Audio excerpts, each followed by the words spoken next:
Welcome to a series of podcasts from Cambridgeshire and Peterborough Adoption. And welcome, hopefully, to the start of your adoption journey. My name's Daniel Fox, and in these episodes, we're exploring the different types of adoption, answering a lot of questions that you have, and hopefully reassuring you just a little bit too. In this episode, we're discussing sibling adoption, and what better way to do that than to spend some time with people who've been there, are doing it, and have the t-shirt. We're joined by same-sex couple Jason and Ian. Him starting school, I always remember that he came home and he was so happy because he felt like a normal child. I mean, finding sense of humour is a great thing as well. And Charlotte as well. We could never imagine ourselves being split up from our siblings, so why would we ever want to envisage our children being split up from their siblings? I mean, it is the hardest thing you'll ever do, but the best thing you'll ever do.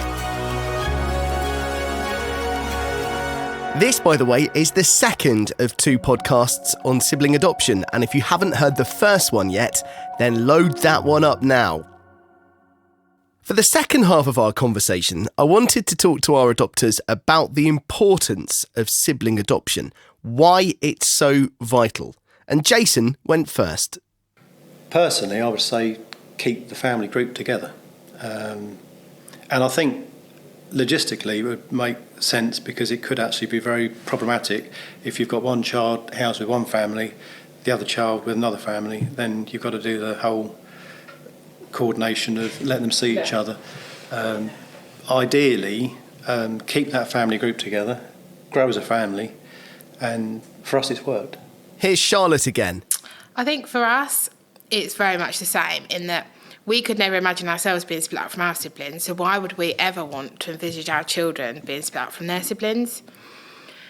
So it is definitely, it is the hardest thing you'll ever do, but the best thing you'll ever do. And we had two children, and then we actually got a phone call at the end of last year to say that a third child was looking for a forever home.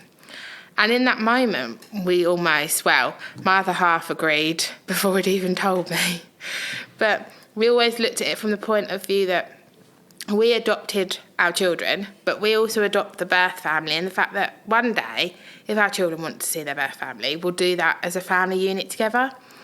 So we wanted to keep the baby with our older two siblings. We wanted to keep the older two siblings with the baby. And that has absolutely secured them, having them all together. And they know their biological links. They know they're now linked with us. We've had the final court hearing. And it is just to see their bond grow, even through the tricky moments, because you look at the tricky moments, you think, oh, well, this is just sibling rivalry, and this is what should happen, whether they're in an adoptive home or a birth home. So it is the best thing, but you have to have a lot of patience. And room. And room, absolutely. And money. Yeah. All of our adopters are now a few years into their journey, and along the way, they've learnt quite a bit. I was curious to know what they wish they knew then that they know now. Here's Ian, followed by his partner, Jason. I think from us two who never had changed a nappy before, that was a bit of a learning curve. I think it is. You learn as you grow, as you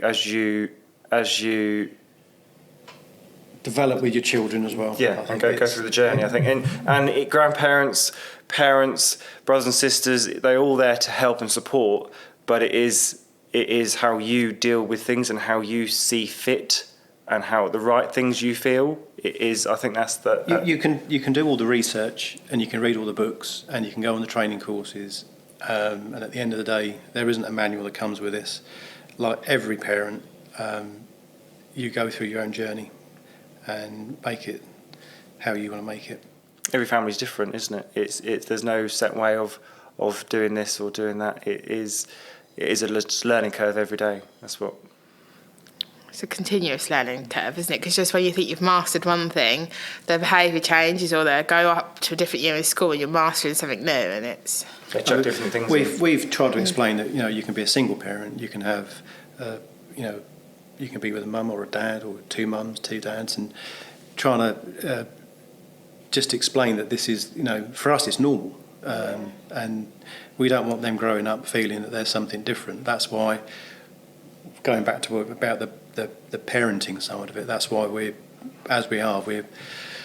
They don't get away with much, but there's love there, but there's boundaries, and we just try our best to bring them up how we would see the right way. And here's Charlotte answering the same question. I wish I knew just how important that to parent your children, because children coming into adoption need a lot of parent consistency. They need a lot of parent time, more so than a biological child, I would say. So I think to do that, you have to be the best version of you. So you need to prioritise self-care. That's something that I'm still 3 years in trying to get the hang of. But it's also you have to work with your other half. You have to work with your support network. And you have to take the support. And in those early days, it's not necessarily going to be the support of them babysitting, but it might be the support of, while you're out at the park, I'm going to come in and put the hoover around, or I'm going to come in and do some washing for you. And that, you have to take the support. You have to take it wherever it comes. And you have to break down the days, because initially we found that the days were long. And my mum used to always say to us, Charlotte, take it an hour at a time and find a positive in every hour. And when that hour's too long, find a positive in every 15 minutes. And you have to break it down to manageable. And you get there in the end. You find your feet and you do it, because what's the other option? And it is the making of us, definitely. Separation is a good thing as well. You need to give equal time to each child. Do things as a family group, but we're finding at the moment that there's a lot of mileage in if one of them wants to do a sport and the other one doesn't. It's nice to have that one-to-one. They've got their own one-to-one with each of us. It's not always one person who does this or one person does that. It's just nice to have time with that separate parent, what you probably doesn't normally receive. So. And then you come back and talk about it, which is always good, so they can reflect on each other's activities and things. I think one-to-one time when you're adopting siblings is vital, isn't it, really, to build those key relationships and to give the children their own space, because they're often brought up together in birth family homes, rely on each other in foster care. So by the time they get to adoption, they need to find themselves and who they are and what they like. It's also to make time for yourselves as well, because you need time out as a couples or singly or whatever. You need time out from the journey, as you said. You need the support network maybe there to just take them for an hour, just to clear your head, just when it's a crazy day. To re-regulate yourself. This is going back to what we were saying, that it tests relationships. You find qualities that you probably thought you didn't have. You do have to stay to them as a united front. It doesn't matter if one says this or one says that. You both say yes or no. You can't have one person doing this, one person doing that. You have to. It's a united front, which is fairly daily occurrence. Yeah, you have to come across, don't you, together, and then talk about it in the evenings. Maybe is what we do. Some top advice from our three adopters, Ian, Jason and Charlotte. Next, I wondered what they'd learnt about themselves along the way. I think I'm a bit more patient than what I thought I was, even though I'm getting older. And it is really rewarding and nice to sit down and talk as a family group, but individually as well, when you're taking one to whatever class they want to do in the evening or sport, and you find out these little gems, and then you come back and have a chat about it and say, well, I didn't know that. And you, I think me as an individual, I think being patient and knowing there's inner strengths that you thought you probably didn't have. I think I'm quite a relaxed and chilled person, I would probably say, but I may get told otherwise. You're feeling all right. It just sometimes it does get on top of me, and so it is just you've got to try and breathe and just say, okay, I need to re-evaluate of what I'm actually doing and where I'm actually going. I think I've learned that as somebody who likes control, is I can't control every situation at every point or every minute of every day. And sometimes it's actually okay to let other people have control, whether that's my other half or school. But yeah, to give some control to other people isn't a bad thing.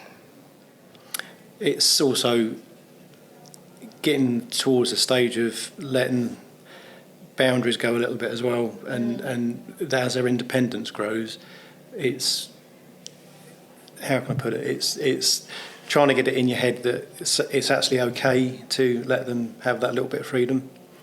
Because I'm very protective about things, and we've approached the thing about starting to walk home from school, or next year can I do this, next year can I do that, can I have a mobile, can I do this, and automatically I think you can see not necessarily see the bad things in life all the time, but you've just got to just remember that they are growing old, they are getting older, and there's going to be a time where you have to let the reins go, trust them a little bit. Absolutely. And that's what we're learning ourselves now, because we're getting these questions about, can I do this, can I start to do this, and you think, well, can you?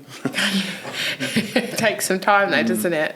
Because the world. You don't want to feel like you're constantly saying no all the time. No. So you have to give them a little bit, and then.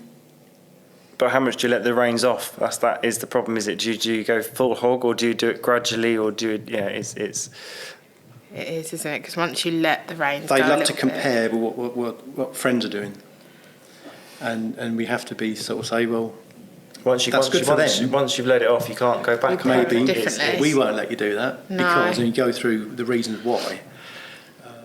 Goes back to is educating the children that every family, every couple, every adult will bring children up differently and allow different things, and actually you're looking at your rules and your boundaries at that time. I think that's going to be a constant battle, isn't it, as they grow older and they want roadblocks and they want to walk home and mobile phones. It's navigating them, because often adopted children are quite vulnerable as they grow older. So it's ensuring their safety whilst giving them the opportunity to learn. So if you've listened this far and you're interested in finding out more about sibling adoption, what would our guests say to you? Well, here's Ian first. I say if you're ready and you've got a support network, go for it. It's a great feeling. I think every day is wow. Yeah. And I asked Jason if he could imagine a life without his boys. I don't think we can remember a life before. No, it's surprising how time goes very, very quickly. Even from a slightly worrying perspective of when you first have your child, and we're now approaching 6 years, 7 years coming up, and you think, well, where's that time gone? If that's something in your head that's what you want to do, I would say there is definite mileage in adopting siblings. Finally, here's Charlotte. So I would say, if you're looking to adopt siblings, if you know that you would like more than one child, absolutely go for it, because it will be the hardest thing you'll ever do, but the hard times will never, ever be as hard as what they've experienced. And you'll get there together. You'll take it a day at a time, and you'll find your feet. And before you know it, the years will have flown by, and they'll be yours, and they'll be together, and they'll have grown up. You've got two very young adults. That's what it seems like. It doesn't feel like 5 minutes ago since they started school. Since they were toddlers. And then the next year is our eldest is going to secondary school. It's like, where has the time gone? It doesn't feel like 5 minutes ago from first out school to the whole thing of school again. It is scary. I think to me it's also about keeping the continuity of that family together. Keep the children together as best as possible. Ian and Jason and Charlotte, adopters of siblings. Still to come, in our final episode, we're going to talk you through the entire adoption process. Now, on the face of it, it's daunting, but actually it's very straightforward. I'm going to be joined by 3 experts from the team at Cambridgeshire and Peterborough Adoption, and we'll go through it all step by step. Catch you next time.